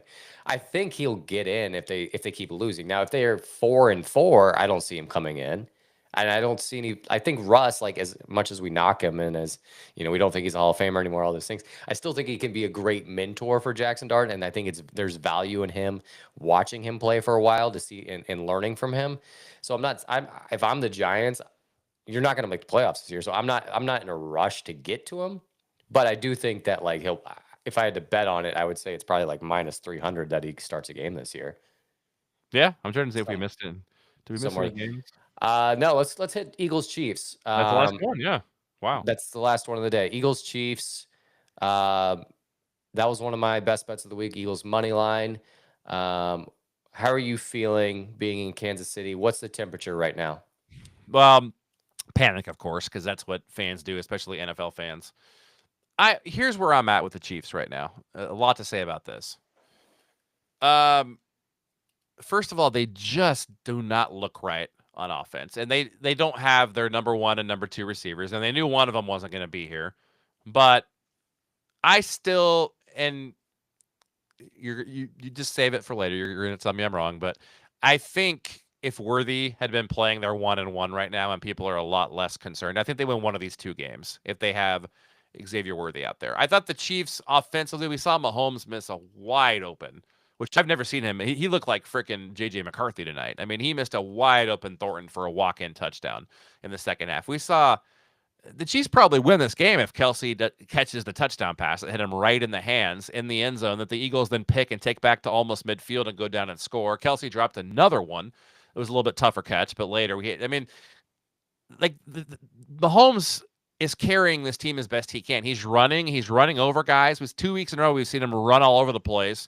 Like, looking like slow bands, like the 45-year-old version. Like if Lamar Jackson played at the YMCA in basketball, right? He's dunking and throwing it down. But Mahomes has the same stat line at the YMCA. He's just the fat guy that's 45, falling away, posting up, knowing how to play. He knows how to play. He's going to finesse his way running. We're seeing him run. We're seeing him try to carry his team. He missed a throw today. He missed a play today, but he still played a pretty good game. I thought he played pretty well first game, but he's getting no help right now offensively. I mean, even Kelsey's not. I mean, Kelsey is a shell of himself. Kelsey looks like he aged. I mean, you could say last year it looked like he aged, but it looked like he aged another 10 years over the offseason. And then you look at the rest of the offense. It's just not happening. Now, defensively, I still think this team's in a really good spot, which is why I'm not willing to give up on them and pull the plug on them. Like they're going to have to beat the Giants next week. They're going to have to win. They can't go to 0-3. But I mean, if this team is even 2-4 when Rashee Rice comes back. That's the worst they could be, but I'm still not giving up on them if they're 2-4 because of the defense. I think the defense, while Chris Jones giving up on them in what capacity that they are as a legitimate Super Bowl contender. Yes, I still think if they get to the show and get to the dance, now it's not going to come through Arrowhead this year. We've seen them go on the road before though, and make the Super Bowl and win a lot more talented teams on the playoffs. Correct, but their defense. Here's the thing, Nathan. Outside of Baltimore, of those guys in the AFC, maybe Houston if they get there because their defense is good. But like, who else has a better defense of the AFC contenders? Maybe the Chargers. The Chargers, maybe. But like the Chiefs, my point is the Chiefs are a top 3 or 4 unit in the AFC defensively. And if they do get Rashee Rice back, and looks like he did before the injury, which he looked good from during camp and in the preseason, and they do somehow get Worthy to end up better, or who knows, they go trade for Tyreek Hill. I don't think they're going to give up the capital this year because I think probably deep down they're just saying we're going to ride this year. We're probably not going to make it. It's probably not our year, but so maybe we don't give anything else up this year. We did that last year to get D-Hop. I'm just telling you, when I'm saying I'm not giving up on them, it's because of this defense. I still think this is a top 10 unit. Chris Jones does look a little aged also. That's concerning. He's on the wrong age of 30. What's that? Did you see the clip at the end of the game today where Chris Jones was talking shit to Jalen Hurts? Yeah, I did. I heard it too. And I saw him last week arguing with his freaking... What's he doing? Not with his containment. You can't talk shit about holding the quarterback to 100 yards when he's kneeling the ball on you in victory formation. Well, here's a question about the tush push. Fuck up and go hit the showers. Can we talk about the tush push? Can we talk about how first of all, the Eagles got away with 2 false starts? Both guards are already moving like a half second. And I know it's Rich coming for the Chiefs. They got away about the refs. They got away with one on that one. But it's yeah. Do you... Let's throw out that you don't like the Chiefs and I do like the Chiefs. Let's just pretend that this is... I don't like the Eagles either. No, I know. They're one of my most hated teams. But I'm just saying let's say this is the Eagles versus the Bills or the Eagles versus the Rams. Do you really want to continually see the stupid tush push? It's like if you want to run a quarterback, if you want to run the quarterback draw, just old school, do it. Do it every single play. I don't care. But it's supposed to be against the rules and just freaking push the damn guy. It's cheating. Merchants for sure. I hate it. It's bad for the game. It's not fun. You even heard the replay official say, I hate the tush push because you can't see. You can't see if he fumbled at the end. He probably didn't, but he might have fumbled at the end. You can't see if they got it or not. You're just guessing. And it's just stupid. It's boring. It's like you have 3 plays to get 8.5 yards. It's like if they want to, they can literally just get it to 3rd and 3 and they'll have a first down every single time. It's stupid. It's boring. It runs the clock. Nobody scores because you take all the freaking time you take when you run. I think they ran it 6 or 7 times today. I mean, that's like 4 minutes. Like 4 or 5 minutes of game clock to get a total of 7 yards. But it drags possessions on. There's less scoring, and that's how they win games. It's cheating. It's freaking slappy. And the Eagles are. Let me just talk to the Eagles fans for a second. Eagles fans, you ought to be ashamed that you have to freaking do this stupid made-up play. You're not supposed to be able to push people. You get guys false starting too. I mean, well, great. So much fun to watch. Spend 5 minutes of game time to run the damn tush push. Oh, wow, cool. You can get 10 yards in 4 plays and take the whole clock off, and it's stupid. You got to be ashamed. You had to forfeit all your wins. You had to forfeit the Super Bowl win last year. That's what I'm saying. It ought to be forfeited. This is like old school 1990s college football bagman stuff, man. We're cheating, baby. Yeah, I don't want to push. I do hope it gets modified, banned, whatever you want to say. Horrible for the game. It's not football. It drives me nuts. If I'm obviously I've been on the other side of it a lot as a Packers fan, and it sucks. It's like you know what's coming, and their success rate's like 98%. Because it's a freaking illegal play. You can't push the damn guy. It's in the damn rule book. Go ahead. Some thoughts about just. Let me start with the Eagles, and then we'll go to the Chiefs. The Eagles did what they had to do today. They're not going to beat teams by 40. Their goal is to do this. It's to control the clock. It's to play great defense. Jalen Hurts, if he has to throw it 40 times, they're probably not winning. So they did what that was their game plan today, was to win that game 20-17. And they executed it great. They played fantastic defense. Again, the Chiefs don't have anybody on offense that scares you. So that's really, the problem with the Chiefs. You're not scared of washed up Juju Smith-Schuster? No, I'm not scared of anybody on that offense that doesn't wear number 15. You're not scared of the least. Do the Chiefs have the 2 least explosive running backs in the history of the NFL as a 1-2 punch? They have no explosiveness. I think if you're being honest with yourself and you take out Patrick Mahomes, I think the Chiefs have one of the Oh yeah, it's a 5 worst 6-win team. offensive in the It's a league. 6-win team without Mahomes. Let me ask you. I saw this stat the other day. How long do you think it's been since the Chiefs had a 40-yard rush? Probably like half a season. It's been 3 years. 3 years. The Chiefs cannot. They've had like I think Yeah, they've don't had worry like I think they haven't had a rush more than 25 yards from a running back in like a year. Like Yeah. they have no explosive plays, like none. Yeah, so my From thoughts on running back. my thoughts on the Chiefs are this: like, not every dynasty lasts forever. And if you look at the Patriots, so you take the first half of the Patriots dynasty, right?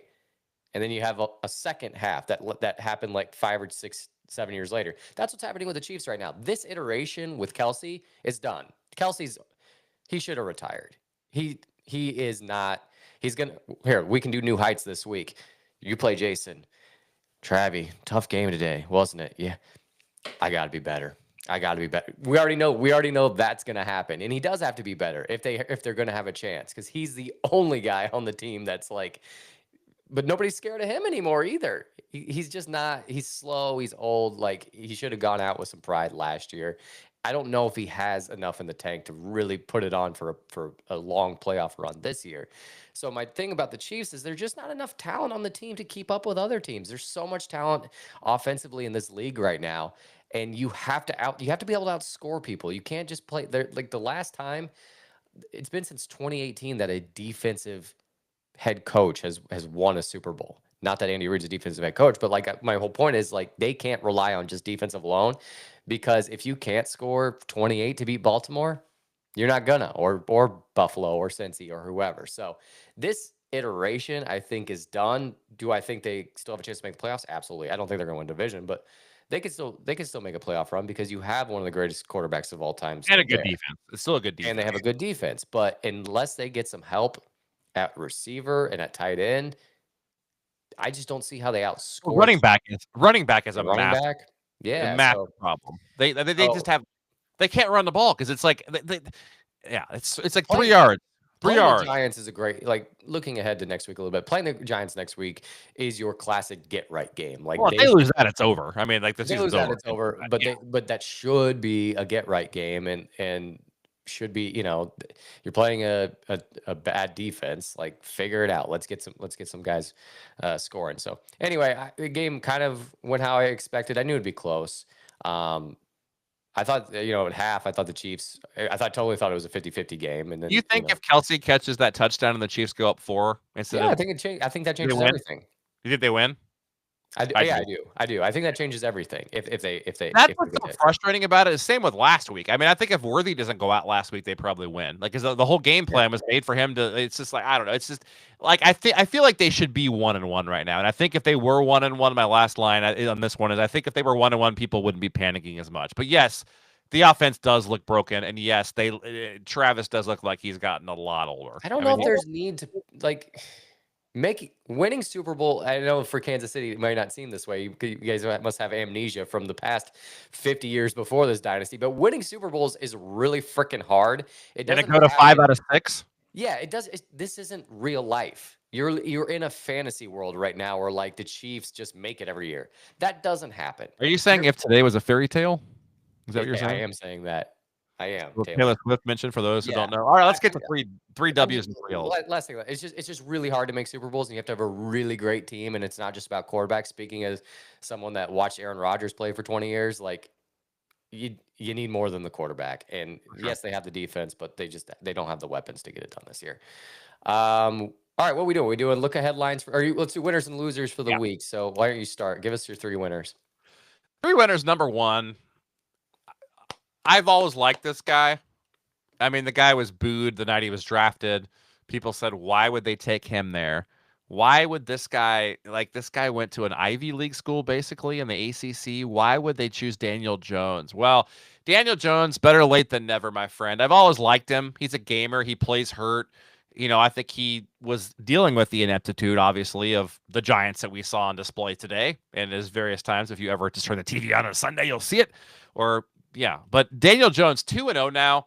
a shout out to him for the Colts. Broke my heart today, but he still deserves a lot of credit with all the stuff, all the bitching I'm about to do again here of the losers. But 23 out of 34 for a tutty, ran for one. I'm sure if you're a Jonathan Taylor fantasy owner, you don't love seeing that anything inside the two, he's just going to quarterback sneak it every time and steal your touchdowns away. But Daniel Jones, a great real life player, turning into a pretty damn good fantasy. It's been 2 weeks, but today was against the Broncos defense, which arguably I thought was the best coming in. Maybe the Colts offense is just this good and they're actually a contender. I still think they're like a third place team in the division, but we'll see. They're off to a 2-0 start, so I do want to give props to Daniel Jones. Second of all, I mentioned it earlier. This is for two guys. Big winners today for Jared Goff and Amon-Ra St. Brown. 23 out of 38 for Goff, 334 yards and 5 touchdowns. Then you have 9 for 115 and 3 from the Sun God. That's quite the connection. They came out and shoved it to Brian Johnson. I do think what you mentioned earlier is probably true. Like, how much do these guys actually hate Ben Johnson? Is there something? Is this because they didn't have to score? That was not respectful or consensual. No, it was not consensual for sure. Malik Neighbor is my third winner. And getting back to the Giants, I love how Russ, really appreciate it, Russ. Nathan missed a massive day in DFS by 7 yards. Hey, Russ, I really appreciate the fact that Neighbors has a touchdown in the first half and he's sitting at 83 yards. And it takes you, Nathan, how long do you think it was of game time after that touchdown? Until like half an hour, wasn't it? No, until they get into the target. Yeah, like it was like 30 minutes, wasn't it? It was a quarter and a third until he even targeted Malik Neighbors again. Hey, I really appreciate that. Then he goes to Neighbors and he goes nuts. He ends up with 9, 167 and 2. Malik Neighbors, you are a top 5, maybe top 3 wide receiver in the NFL. I've been screaming it from the rooftop since mid last year. Despite not Russ targeting him for basically a third of the game, he ends up with 9, 167 and 2. Those are my 3 winners. My 3 losers, we touched on it a little bit earlier here. I'll do my winners. Then you do yours. Go ahead. Yeah, so my 3 winners today, I raved about him. He saved me on my money line parlay. Brandon Aubrey. If I was starting a team with, I would be drafting him in my top 5 players. 205 yards of made field goals today, and that's only on 4 of them. It wasn't like he kicked 7. That was on 4 field goals. 205 yards of made field goals today, including the ice cold 64-yarder to tie it up at the end of regulation and the game winner in OT. Shout out to Brandon Aubrey. He's a cheat code. Jonathan Taylor, I'm going to take the other Colt. 165 yards on the ground, another 50 receiving, got in the end zone a couple times, and they fed him on that last drive. That was all Jonathan Taylor on that last drive, even though they decided to stall it out at the very end for whatever reason. He was cooking. They're like, okay, not anymore. Let's rely on the kicker. It worked out. It shouldn't have. Whatever. They get the win. But Jonathan Taylor, against what we think, time will tell, has a really good defense. Dashed them. It is. And then finally, you got to give it up to Jake Browning. The Jags had the lead 4 different times. It would have been very easy to say, hey, I'm the backup quarterback. This is not on me to come out and win this game against a really good team. And he dug in, kept fighting, led him to a 15-play, 92-yard drive to win it at the end of regulation. Shout out to Jake Browning. He dug deep. He's definitely a winner today. Great picks. Those are great picks. Now, there's plenty of losers today. We mentioned this guy earlier. My first loser, Mike McDaniel. You put it eloquently. We should just replay your clip right now, but you put it eloquently. I think you said the league catches up in about 4 to 6 weeks. It was a cute story. You came in, you gave colorful press conferences. I'm sure I'd love having a beer with Mike McDaniel. I think I'd love to hang out with him. Yeah. I think he's a cool dude. I have nothing against Mike McDaniel. I'd cheer for him. He reminds me of an old college basketball coach I love that's now at San Jose State. 10 Miles, used to coach Nebraska. Same guy. It's the same guy. Likable guy, but just not getting it done. Mike McDaniel, you let Drake May torch you. He turned him into Johnny Unitas today out there. I mean, the guy's running all this. Somehow he has 31 yards rushing into Teddy, throws for 230 and 2 more. Your little cute offense. Like, Tua just is not the guy to. Damned if you do, damned if you don't. They kind of had to pay Tua, right? Because they were screwed if they did pay him, and they were screwed if they didn't pay him. It's the NFL. You got to have your franchise quarterback, and they didn't know what to do with him. That was a bad mistake. The Tyreek Hill thing is just not working out. They finally started feeding him in the second half, so he kind of started going in the second half. And, I don't know, though. It's a gadget offense. It doesn't work. I mean, unless Achan's going to break 7 tackles like he seems to every single week. He looked awesome today, too. We didn't mention him before, but he looked great. because we were going to get him in DFS. He was a chalk player, so of course he looked awesome today. And we had him, he would have done nothing. But shout out to. By the way, can I bitch about HN for a second? Yeah. People have everyone in the world that plays fantasy football needs to get help. Like, we're talking like addiction counseling. Like, people are seriously, something is wrong with people in Devon in HN. Like, I think people sit in a dark room in their basement like Tuesday through Saturday and just think about HN. Like, I think people have an unhealthy obsession. They're going to play him no matter what his price in DFS. They're always going to pick him high.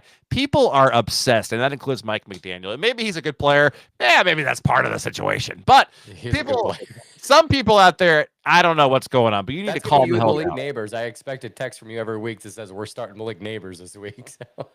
Well, yeah, but people are obsessed with HN. Like, there's something seriously wrong with people. I'm throwing that out there. Okay, the second loser today is, unfortunately, I'm saving the best for last, so we're going to the second. This one's kind of sad. I don't like saying this out loud. You're banned from using this clip, by the way. I'm being serious. We're not using this clip. I'm not getting crucified in Kansas City. It's Travis Kelce. He's the second biggest loser today. Yeah. Bro, I love you. You're a Hall of Famer. You're the best tight end for my dollars to ever play the game. You and Gronk and Tony G. You guys are the best, though. And you're the best. Like, I love you to death. I've met you, and you're great. Great dude. I know multiple people that know you. Nothing but good reports about Travis Kelce. He's a good human being. He's funny. He's a dude. But bro, it's bad out there. Like you have a touchdown hit you right in the hands that would have won this game, that you really needed to win this game to send a message and to get the fan base back on board, and to just so your team and yourself knows you guys are still there. Because like deep down, they've got to even be having a little bit of doubt right now. They can say they aren't, but they are. Like, they have to wonder, because this offensive woes has been going on for a long time. You had to make that catch there. You lost the weight. You went down to Florida. You worked your butt off this summer, I guess it is with the NFL spring. But like, it's just like, bro, you've got to be better. You dropped another pass like last week. Is it your fault that Worthy got hurt? I'm not going to blame that on you. Like, things happen. You took blame for it, but you all take the blame for it. But like, it's not a good start to the season between those two things. And it's just, you nailed it earlier. It's kind of too bad in a way that he didn't walk away. If they just could have won that game, I think if they won, he would have walked away. That's what sucks about this, right? Because right now it looks doubtful. Do I think the Chiefs could still make the Super Bowl? You don't. I do. I think the Chiefs still could, for the reasons we talked about earlier. But like, it's too bad if they don't, and if things go south and they're a fringe playoff team or don't even make it somehow. Like, it would suck. I think it's not going to ruin his legacy. He's fine. Like, no, it's a tale as old as time. I mean, Father Time is undefeated, and we watched Joe Montana suited up for the Chiefs, and you watch like these players that hang on maybe a year too long. Aaron Rodgers this year. Aaron Rodgers last year and this year. Like, he's just Brett Favre. Like, you just see these guys that hang on just a year. Peyton Manning, now he went out with some dignity, but even the year they won the Super Bowl, he was out there throwing absolute ducks. Yeah. Like, just so it happens. It's no knock on his legacy, but like, the reality is, it's like he's just not in game shape right now. It's been a bad start to the year. That's why I put him on this list. It's been a bad start to the year for him. That's all I'll say about that. The number 3, this guy's an actual loser. The first 2 guys are not losers. I like Mike McDaniel. I love Travis Kelce. But this last guy, he's an absolute loser. Again, DeAndre Tillman. Tillman from the Broncos. If you didn't see it, the Colts, Shane Steichen, for some reason decided it would be smart to just run 2 yard between not even between the tackles. Let's just run between the guards up the middle into a stack box with Jonathan Taylor, have him put both hands on the ball and put his head down and not try for an explosive play. And let's run the clock all the way down, even though Denver was out of timeout. So they literally could have run some boots with Daniel. I kept waiting for Daniel Jones to tuck it and run a boot, or like an RPO. Like, it was, he probably would have ran for a touchdown. Like, I mean, like, they were just stacking the box. Like, but no, Shane Steichen, let's just make sure we play for the 60-yard field goal. And you know what? Tillman said, Coach, I don't want you to have to kick a 60-yarder. So here's what I'm going to do. Even though the kicker in pregame couldn't make a kick longer than 57 yards, I mean, you heard this multiple times, I'm going to make sure that I'm going to use leverage to try to block this kick. The guy had like a 1 in 4 chance at best of making the kick. Let him kick it, Tillman. You would have won the game. Just let him kick it. And also, even further than that, there was 3 losers on this play. 4 losers, actually. The first loser was Steichen for how he did this. The second loser, of course, was Tillman. The third loser was the freaking ref for throwing the flag. Like, if it gets blocked, maybe that was barely even leverage. It didn't affect the play. Like, why are we having NFL games? And the fourth loser, Nathan, is me, because I had Denver on the money line, and that really pissed me off. I'll add a fifth loser. That should not be a 15-yard penalty. Right. That's a crazy 5-yard crazy punishment. The difference in 15 yards and a field goal is it's free point. Massive. Do you think he would have made it from 55 if it was a 5-yarder? I bet he still would have. Yeah, that should be a 5-yard penalty, not a 15-yard penalty. Would he have made it though from 55? Do you think? Probably not.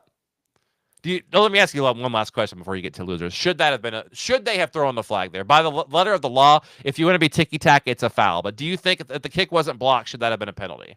They call a lot of those, though. So in that situation, though, would okay? Let me ask you this. Let me throw a question right back at you. Would Colts fans have noticed it if it wasn't mentioned? No. Then there you go. There's your answer. Yeah, no. All right, my three losers of the day. You mentioned him earlier, not by name, probably because you don't know his name. I don't think anybody knows his name before today. I certainly didn't.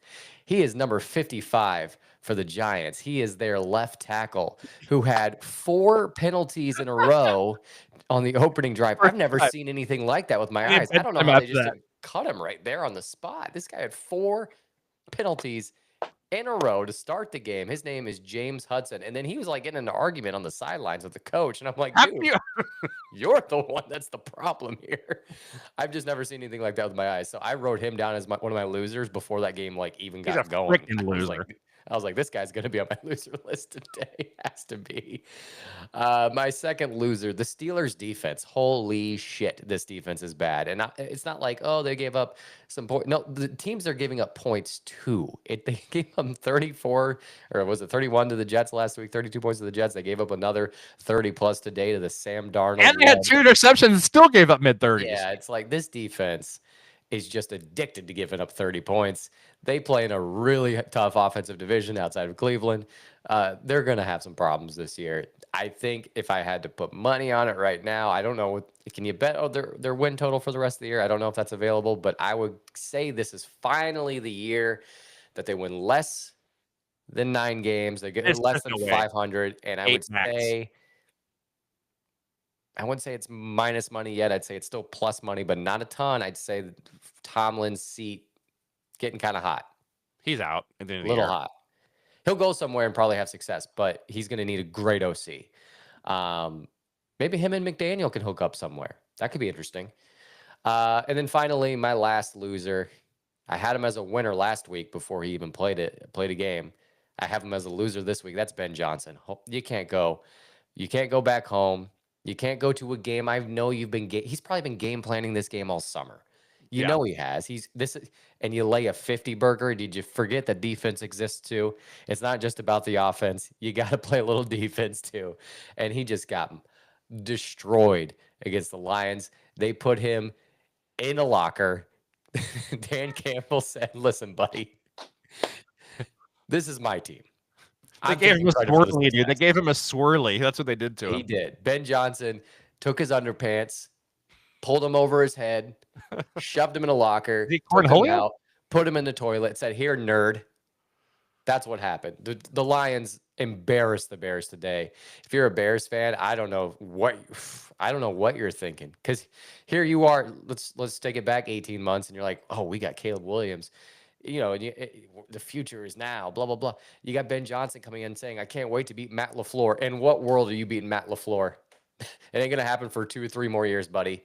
Ain't happening. Well, look at the draft capital they gave up to get DJ Moore, and that hasn't worked out. I mean, he has weapons too. That's the sad thing, is they have an offensive line, and they have a borderline fringe top 12 running back. Can I add a loser, by the way, from college, just one time as an exception?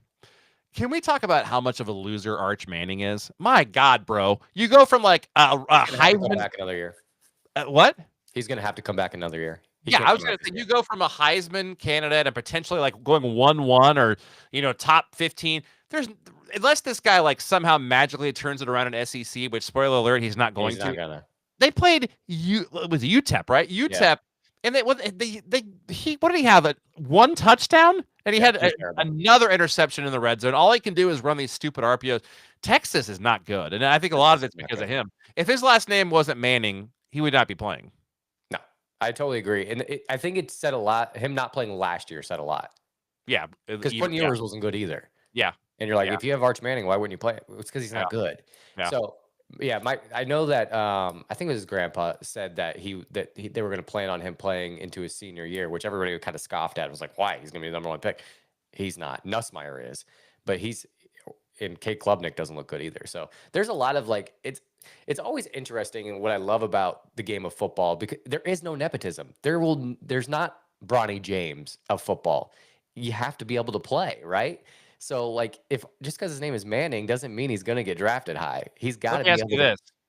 Does Arch Manning over under? I'm going to give you an over under. Does over or under NFL starts total in his career? Over or under 6.5? Over. You sure? Yeah, because he'll get a flyer, and you got to assume he's going to get better, right? So I think. Can Texas start him again next year? Yeah, they'll play him again next year, and if not, he'll transfer somewhere and play. But like he'll play. He has to play next year. It's gonna be like a Carson Beck situation where like Carson Beck was so freaking bad last year. He went from being like a top 3 guaranteed pick to probably going to be like a 3rd, 4th rounder. I think Arch is kind of in the same boat. Like, I don't know if he'd fall to the 3rd or 4th round, but he's not going to be a 1st rounder at this rate. Good, he's not. And good. there's so many, and there's plenty of great quarterbacks coming out in this draft. So like, no one's going to take a flyer on Arch that high just because his name is Manning, unless it's like the Saints maybe. Last thing before we look at our look ahead or NFL lines where I'm going to guess them. This next weekend, we'll be talking about it on Thursday. Nebraska finally going to snap their consecutive top 25 losses. I think we've lost like 16 in a row or something ridiculous at top 25s. They will beat Michigan in Lincoln next week. Just so you know. Do you know what the line is yet? Yeah, the last I saw was Michigan -2. I kind of like that. I don't think Michigan's that good. Freshman quarterback on the road. That place is going to be rocking. And we can talk about it on Thursday. But all right, I agree. Well, let's look ahead at the lines for the week. I did accidentally see the Dolphins line on Thursday night, so I know that's 11.5 or 12. So that's the only. In full disclosure, I intentionally don't look at the lines. You don't tell them to me. I did see that one though. You're right. That is a 12.5 point spread, which I don't know why that feels high, but it does feel high even for the Dolphins. I don't know if they can stop Josh Allen. Don't have a great defense either. Yeah. So you're asking, what are we asking? The Dolphins to score 21 to cover that? Probably. I don't know. No, it'll take more than that. No, I'm saying the Bills' defense is not that great. It's I know. That's what I'm saying. Like, are you saying for the Bills to cover the 12.5? I'm saying the Dolphins will cover the 12.5. They probably just need to score like 21, 20, 24 just to cover it. So against that Bills defense, I feel like they can do that. Okay, so let's go to Sunday, the 1 p.m. Eastern slate. Raiders Commanders. What do you think the line is for that? Tell me it's at Washington. Tell me because I haven't even looked. Raiders at Commanders. Yep. Commanders. Keep in mind we haven't seen the Raiders play this week, so that it could change a little bit. I'll say Commanders -4. 5.5 feels high. That does feel high. Falcons on the road, divisional game against the Panthers. Falcons -6. Ooh, a lot of respect for the Falcons. 3.5. That's it. That's it. Yeah, that one feels low. That's a good take. There might be some games you want to get in tonight. 3.5. 3.5. That'll move. Have people watched the Panthers play football? Yeah, that's a weird line. That'll move for sure. That might find its way up to like 5.5. I think it's a 6-point line, but all right. Packers on the road against the Browns. Green Bay -7.5. 8.5. That's about right. Yeah, that's about right. It'll probably end right about there. It's probably 9 is where it ends. This is an impossible game to handicap. I'm glad I'm not the one guessing because I probably would not have the line where it is. Steelers at Patriots. Really hard game to handicap. That's going to be New England -2.5. Yeah, hard game to handicap. Steelers. Did I get that right? No, Steelers -1.5. Oh, the wrong team is favored. The Patriots win outright. I tend to agree. I'll do a little bit more research, but I tend to agree. Yeah, how are the Patriots Rams. favored in that game? Yeah, that's weird. Rams at Eagles. Oh, Great game. Great this is a game for a noon 1 game. p.m. This slate. is a 3 o'clock game. There's a couple really good 1 p.m. games. That's one of them. Okay, well, it's Rams and Eagles. You said, right? Yep. I wonder if the Rams are going back to California. I guess they are, since they're already east. Rams at the Eagles. It'll be Philadelphia -3. 4.5. Feels high. I like the Rams there. Yeah, it feels high. Colts at Titans. -3.5 Colts. Boom. Jets at Bucks.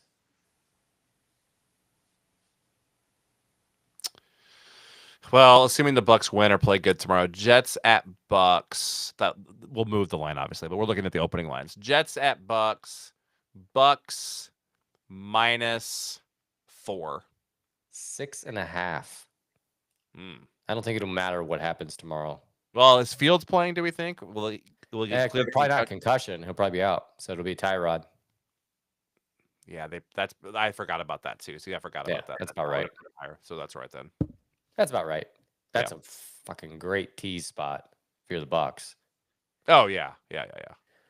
Bengals at Vikings. Another good game in theory. Browning against Browning's playing though. McCarthy. I would give Browning an edge right now. Bengals at Vikings. It'll be the Vikings since it's Browning. Vikings -3.5 or 4 at open. 3.5, yeah. Texans at Jags. Well, the line will move based on tomorrow, but open is what we're doing here. So Texans at Jags. Jacksonville -3. 1.5. A lot of respect for the Texans. I like the Jags there. Well, we'll have to think about that one more. Yeah, I need to see what happens with Houston. Saints at Seahawks. Going West Coast. Seattle minus. A team you really don't respect. -6.5 or 6. Oh, that's more respect than what I thought you would give them. 7. I thought you would have said like 4. No, I'm just going with this. I'm doing what I think the lines will be, not what I think will happen necessarily. Broncos at Chargers. Another great game on the slate. Wow, that will be a good game.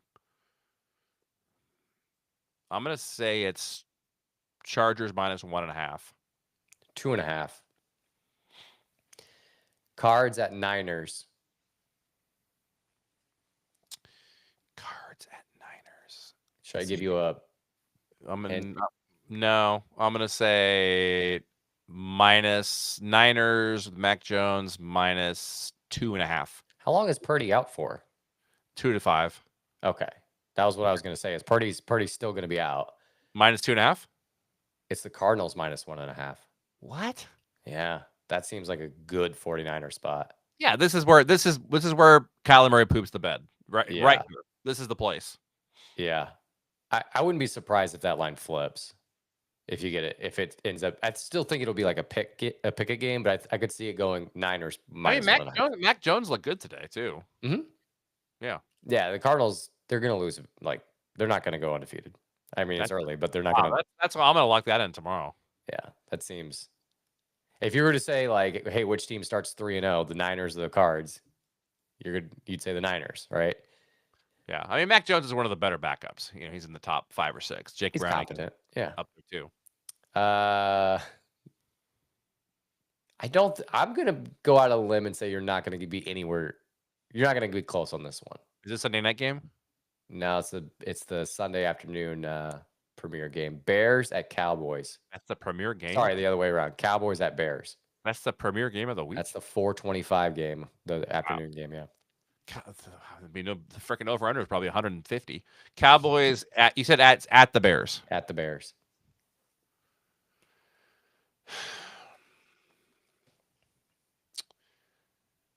Chicago -1.5. Wow, you nailed it. Is that what it is? Yeah. And I would have said like Cowboys -3. Because I think What have you seen from the Bears that makes you think they can hang with the Cowboys offensively? Now they What's the over under? only 48.5, which I feel Get like that in now. I feel Oh, like baby. that could move to like 54. Oh, baby. 48.5. That's it. Yeah, that's not even the highest total on the slate. All you need's, what, 24, 21 from each? Which you'll get. Yeah. You'll get. I mean, even the Dolphins Bills is higher than that. We talked about it a little bit. Chiefs at Giants. Is this Sunday night? This is Sunday night game. Yep. Chiefs at Giants. Chiefs are lucky it's not week 7. They probably flex it, or week 9. Chiefs at Giants. Kansas City -3 is the open. 5.5. Really? A lot of respect for the Chiefs. I Surprise. like them in that spot. I think It's a good teaser. Money line. Whatever you want to do with it. yeah, you got to tease it probably because again, like you just never know if the Giants are playing better offense right now. And they'll They go might for be 2 too. They It love might be going for 2. closer than you want it to be, but are the Chiefs going to lose to the Giants? God, I hope not for their sake. I mean, the town will melt down. I don't. They're not losing to the Giants. You would think. They'll find a way to scheme out neighbors enough, and they can't run the ball. I'm not scared of Cam Scadaboo. They held, No. Saquon Barkley to what was 86 88. yards, 88 yards. I mean, Yeah. they can keep Cam Scadaboo and Tyrone Tracy to 60 or less combined. Yeah, they're not going to be able to run. Is Wan'Dale Robinson going to have another 150-yard No. game? Probably not. No. Yeah. No. Another great, some good games on the slate. That's how like this week. It turned out to be a great week competition wise. I didn't love the slate as far as like I didn't either. names, but it turned out to be a pretty decent week. This next week looks like better matchups. Finally, Monday night game, a great Monday night game. Lions at Ravens. Wow. Great game. Lions at Ravens. It will be the Ravens -3. 5.5. A lot of respect for the Ravens. Tease the Lions up. Right? Get them to 11. How about a +11 Lions, a Chiefs +1, and what was some of the other earlier games? Give me another one that'd be a good tease game. So, the Chiefs is a great T spot because that total's low. The Lions. The Niners right now getting them like 7.5 at home. Great against the Cardinals. They're not going to blow them out. Depending on how much you like Denver, that might be a good tease too. Get Denver like 8.5 at the Chargers. I like that. Potentially Houston getting 7.5 at Jacksonville could be pretty tasty. Buccaneers down could be good. Yeah, there's a lot of good David, I don't want to get ahead of myself. I haven't lost a teaser yet this year. I'm like 6-0 on teasers. Dude, knock on wood. There you go. I did it for you. I've been killing it on teasers. I've been the tease king, but I'm not By the way, taking any of them if I'm on my picks. I need to do it on the show. Can we talk about how amazing it is, by the way, that I'm not even wearing pants right now? This is absolutely. Well, folks, thanks for joining. I'm gonna switch to OnlyFans now. Just kidding. Nobody wants to see this. I promise you. By the way, I just also realized that the Kool-Aid. Remember, I drink the Kool-Aid every Thursday. I forgot to wash the Kool-Aid. It's still down here. So yeah. Well, you should put some blue dye in there for the Colts, baby, because they're going to the playoffs. Well, I think that's a good way to end this thing. Thanks for joining. We'll be talking on Thursday. We kind of already previewed a little bit of it, but we'll be going in depth, drilling down a little bit more. We got to think about best bets. We have the right to change a little bit by Thursday. Oh, we're definitely going to change by Thursday. Yeah. And what are we rooting for tomorrow? Bucks. But the Bucks to keep it within 9. We want the Chargers to win, and that's it. All right. Good luck. We will talk to you on Thursday. Thanks for joining. Make sure you like, subscribe, hit us up on all channels at Last Leg Pod. We will talk to you.